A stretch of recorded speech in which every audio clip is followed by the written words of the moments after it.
Obviously, we'd done most of Cheers, so we were familiar, and we had worked with the creators of Frasier, the developers and creators of Frasier, Peter Casey, David Lee, and the late David Angel.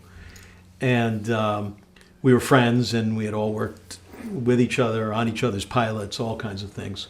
Paramount at that time was very much kind of writer's paradise. All these shows like Taxi, Cheers, Wings, Frasier, Family Ties, they were all done out of Paramount, and all the writers worked together, knew each other. It was a real kind of great colony of writing.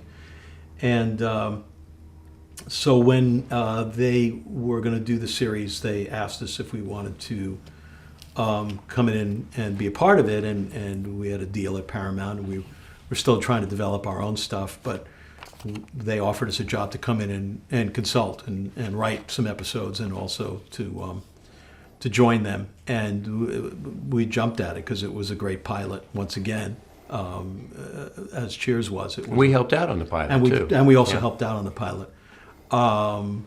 It was just a great room. We had a lot of fun, and it was just a chance for us to partake in another great show. When Jim Burrows directs a pilot, oftentimes, if it's a multi-camera show, he will invite an audience to like a run-through, just so that the cast gets a sense of where the laughs might be and that sort of thing, especially if you have some actors who aren't used to that form. And the first scene, we heard the reaction from the crowd and how thrilled they were to have Frasier back, and we knew from just that run-through that this was lightning in a bottle. And there was like never any question from day one. Yeah. And they did just a superb job of creating that show and taking Frasier, keeping the best of Frasier, and still moving him off into another world, turning it into a family show and giving it a spin of sophistication. And it was cast so well that that Peter Casey, David Lee, and David Angel really kind of kicked it into another dimension. They had their own you always have trepidation about following a legendary show. I mean, with some of the characters or a character from that show, because you're just going to be compared to the show that the people love, and they want to see the other characters with that person, or they won't be happy with this new construct. And they were smart enough to realize that they had to distance themselves completely from everything that even smelled of Cheers.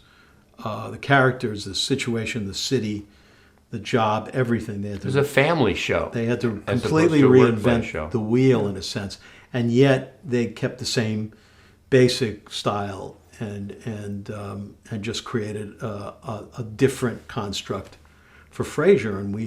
And we always said that was the only character. If you were going to spin characters out of Cheers, that was the only character that all of us agreed would give you a chance to do something special, because he was so complex, as opposed to, say, Norm and Cliff, who were sort of one-dimensional in who they were, and were both more reactors than they were initiators of conflict. So all those things combined, they did a very smart job of creating their own world. They put him at the center. They made the stories drive out of his insecurity, or his the two sides of one character. I think Frasier was less of a loser on his own show. Right. That's a good way to put it too. The fact that Diane had dumped him, and he was now just one of these guys at the bar. Henpecked by Lilith. Yeah. So I think he was less of a loser.